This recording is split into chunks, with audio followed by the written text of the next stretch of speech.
Okay, so I think we're ready. Thank you for your patience. My name is Paul Afshar. I head the Purposeful Business Division at Fleishman Hillard, and I'm sure everyone in this room hopefully knows what Purposeful Business is. Before we start, the irony of us having an all-male panel when talking about the SDGs, when one of them is about women equality, is not lost on me, so hopefully we can redress that imbalance with some of the questions. Before I invite the speakers to give us their opinions and experience and indeed case studies and expertise on communicating SDG impacts to stakeholders, I want to start with a story, rather unconventionally. And this story actually begins with my dad, who is on the screen behind me. That's me. I'm 1 year old there, so showing my age a little bit now. The reason my dad is up there is about every 6 months, with sort of classic acerbic Iranian wit, my dad asks me what I actually do for a job. I don't think he kind of gets it. And I said, well, I work in CSR, Dad. And he said, what's that? And I said, well, it's fundamentally about trying to get companies to sort of do the right thing. And his question, always in response, is it working?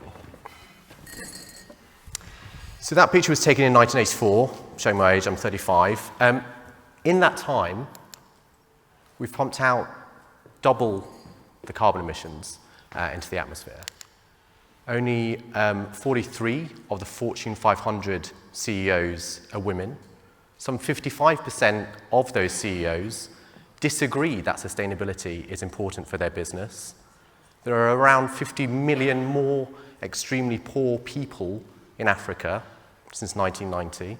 And perhaps most unforgivably, today there are 40 million modern slaves. So I'm here to argue that CSR, I know we're going to be talking about the SDGs, it isn't working. It's the placebo we're taking to make ourselves feel better, and the world is still ill. Now, it's not fair to say my dad's generation haven't had a fair crack at solving all of these issues. But I'm afraid a new generation, and someone earlier on in the panel mentioned trendy young things, younger people, is taking hold. And they are millennials. Now, why millennials important? Well, in about 7 years' time, millennials will make up 3/4 of the world's working population.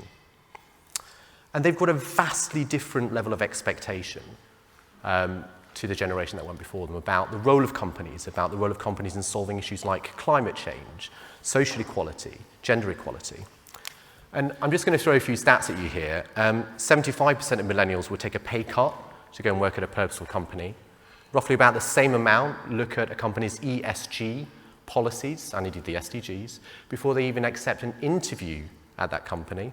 Roughly about 7 in 10 say they see creating positive social change as a life goal. And over 9 in 10 consider a brand's purpose before buying its product. Now, fine. Why is this relevant? Why is this relevant to a discussion on the SDGs? Well, fundamentally, and perhaps this is the first controversial statement that I'm going to make, and I'll make a couple, so bear with me on this. If we did all the SDGs, if we succeeded at them, what's going to happen to the world? Well, it would be a much better place, but we're really just sort of correcting for historical ills. We're going back to zero, effectively. And the millennial generation take and expect more. We talked at the beginning about, in the last 30 years, have things got better or worse? Well, some things have got better, some things have got worse, as we've just talked about. The SDGs were sort of brought to the world stage in 2012. They were agreed in 2015. They were sort of instigated in 2016. And you might argue that, yes, it's only been 2 years for them to have taken effect. But Monday's news was a bit of a wake-up call. The IPCC report, and I'm sure we all read it, pointed to catastrophic climate change, a 3-degree scenario. I don't think I was expecting to get news like that. So if you take 2 of the SDGs, SDG 7, Affordable and Clean Energy, and SDG 13, Climate Action, I'm not sure the scorecard is looking particularly good for the SDGs at the moment. So I'm here to tell you not about how to communicate your SDG progress to stakeholders. You might expect a person from a PR agency to have lots of fancy ideas about how to do that. I do, but I'm not going to talk about that. I'm here to share perhaps 3 uncomfortable truths. The first one, it's a bit of a call to action really. Stop PRing your SDGs. It's not about people believing that you're taking action. It's about actually having an impact. And we'll come a bit more to that in a second. The second is this sort of lack of understanding and lack of engagement from the general public, from people outside of this room with the SDGs, so make me care. And the third is the real call to action. We need more behaviour change. In fact, the IPCC report pointing towards that. So just briefly to go through each one of those, and I'll hand over to the speakers. Oh, back to this. Stop PRing your SDGs. If you want to communicate how you're meeting the SDGs, why not meet the SDGs? I could count on the fingers on both my hands the number of companies that I'm aware of that have materially and scientifically changed their targets or initiatives to be in line with the SDGs. Now, a lot have matched them. In fact, in the UK, it's 60% of companies who've signed up in principle to them. But that's just the beginning, that's just the start. What about the actual action? I would argue if you want to communicate your progress on the SDGs, write a report, have a lot of Excel tables, get it independently verified by KPMG or Deloitte or whoever you choose, and send out an email to your investors and stakeholders. That's it. You know, it's about impact, guys. The second, make me care. I would wager that more people in the UK could name 17 US states than could name all of the 17 SDGs. The Guardian did a survey, and admittedly, you know, this is a bit sort of self-selection bias here because it is Guardian readers. Only 3 in 10 Guardian readers could really fully understand and explain what the SDGs were. We have a communications problem with the SDGs. We have an engagement problem with the SDGs.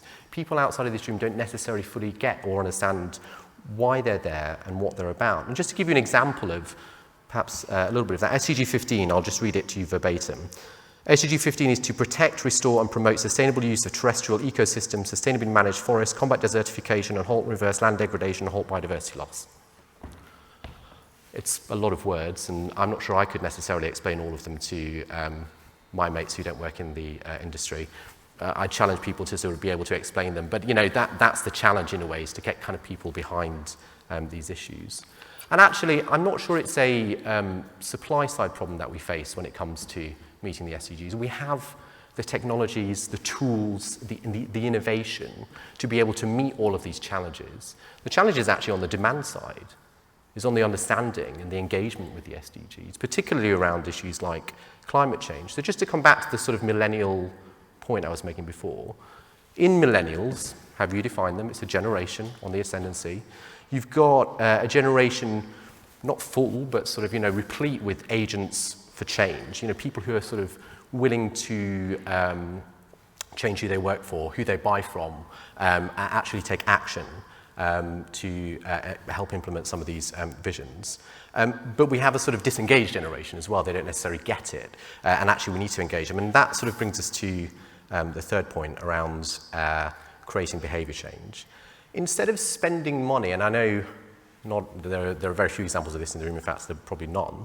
Instead of spending money on getting people in expensive suits at PR agencies like me to help you map your SDGs, why not actually invest that money in creating understanding and behaviour change on the back of them? Just to give you a couple of examples or a couple of sort of wacky ideas.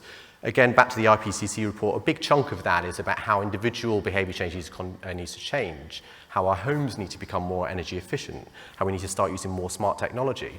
Well, if you've got a big workforce, why not buy them all a Hive?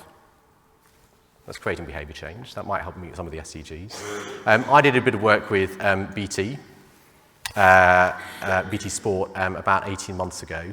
Their ambition was to use the kind of brand power that they had with sports fans and the connection that they had with sports teams across the country, football, rugby, etc., to try and get their fans to switch over to using 100% renewable energy. Investing like that is creating behaviour change and helping to meet the SDGs. So really, fundamentally, I suppose what I'm trying to say is let's not talk about how we communicate our progress to stakeholders on meeting the SDGs. If you want to do that, you can get a report and send it out on an email. I think the sort of bigger question we need to ask ourselves is how we're incentivising behaviour change to meet the SDGs as well. And just to sort of finish off, perhaps rather prosaically, hopefully, in about sort of 35 years' time, that'll be a picture of me holding my son or daughter, and they'll be up here talking about the progress that we've made, and I really hope that's